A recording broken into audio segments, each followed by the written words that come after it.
বিয়ের আগে কুষ্টি বিচার করুন বা না করুন, থ্যালাসেমিয়া পরীক্ষা করান, এই আবেদনকে সামনে রেখে লাগাতার কর্মসূচি গ্রহণ করেছে ব্লাড ডোনার্স ফোরাম।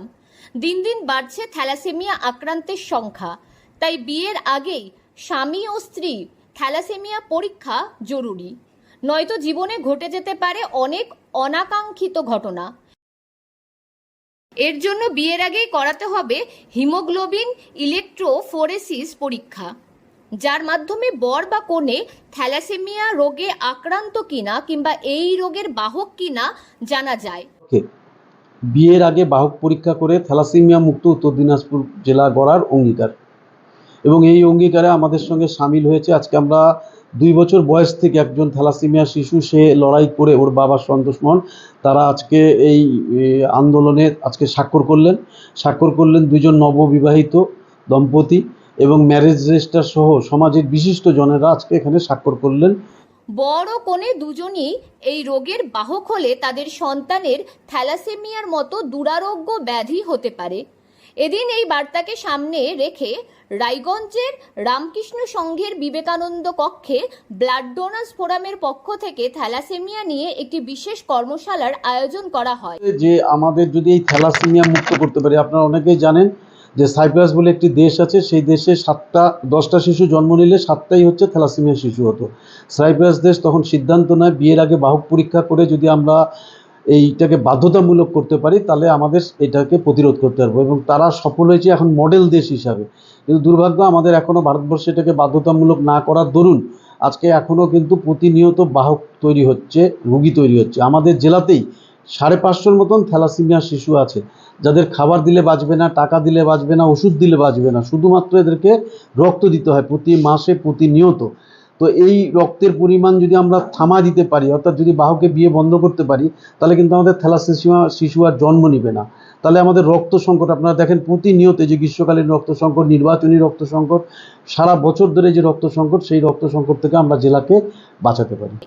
এদিন এই কর্মশালায় উপস্থিত ছিলেন সদ্য বিবাহিত দম্পতি গৌতম মণ্ডল ও সুস্মিতা সরকার, এছাড়াও থ্যালাসেমিয়া আক্রান্ত সাগর পাল।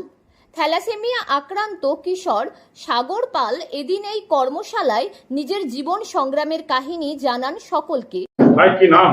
আমার নাম সাগর পাল। এখানে আসছো কি কারণে? এখানে আসছি কারণ এই প্রোগ্রামের মাধ্যমে জানা যায় যে বিয়ের আগে এই টেস্ট করলে যাতে বাহক কিনা, বাহকের মধ্যে বিয়েটা বন্ধ করা হচ্ছে। তুমি কি একজন থ্যালাসেমিয়া পেশেন্ট? হ্যাঁ, আমি একজন থ্যালাসেমিয়া পেশেন্ট। 2 বছর থেকে আমি রক্ত দিয়ে বেঁচে আছি। কবে থেকে তোমার এই যে থ্যালাসেমিয়া আছে এটা ধরা পড়লো? আমার যখন 2 বছর বয়স তখন থেকে আমার এই থ্যালাসেমিয়া ধরা পড়েছে। এখন কত বছর থেকে? এখন আমার 19 বছর চলছে। উল্লেখ্য, থ্যালাসেমিয়ার বাহক এবং আক্রান্তের সংখ্যা বৃদ্ধি পাচ্ছে জেলায়। সংখ্যাটি 5 থেকে 7% দাঁড়িয়েছে বর্তমানে। জেলার গ্রামেগঞ্জে অসচেতনতার কারণে এই থ্যালাসেমিয়া বাহকদের সংখ্যা দিন দিন বাড়ছে। কি নাম আপনার? নমস্কার, আমার নাম গৌতম মণ্ডল, আমি একজন টিচার। আজকে এখানে আসার কারণ? অ্যাকচুয়ালি প্রোগ্রামটা খুব ভালো। এই প্রোগ্রাম অ্যাকচুয়ালি আমরা জানতে পারলাম কীভাবে থ্যালাসেমিয়া অ্যাওয়ারনেস কীভাবে ইনক্রিজ করা যাচ্ছে। কারণ আমরা এখানে এসেছি, আমাদের নিউলি কাপল, আমরা কদিন আগে বিয়ে হয়েছে। আমরা জানতাম না যে থ্যালাসেমিয়া টেস্টটা খুব জরুরি, কারণ আমাদের এই ফিউচার জেনারেশন যে আসবে তার যেন স্বাস্থ্য ভালো থাকে, ওকে কোনো রকম প্রবলেম না হয়, থ্যালাসেমিয়া রোগ না হয়, হিসেবে আমাদের আগে থ্যালাসেমিয়া টেস্ট করা উচিত। তার জন্য আমরা আজকে এই অ্যাওয়ারনেস ক্যাম্পেইনে এসেছি। খুব ভালো লাগলো, আর আমরা অনেক কিছু শিখলাম এখান থেকে। আপনারা তো নতুন দম্পতি, নিজেরা থ্যালাসেমিয়া টেস্টের জন্য এখানে এসেছেন, অন্যদের কি বার্তা দেবেন? আমি এটাই বলবো যে prevention is better then cure. আমরা যদি আগে থেকে থ্যালাসেমিয়া টেস্ট করে এটা বুঝতে পারি যে আমরা বাহক কিনা, তাহলে আমরা এই রোগটাকে আগে থেকেই রুখতে পারবো, যা পরবর্তীকালে যে রক্ত সংকট হচ্ছে সেটাকে আমরা রক্ত যে এত কম সেটা আমরা কন্ট্রোল করতে পারবো।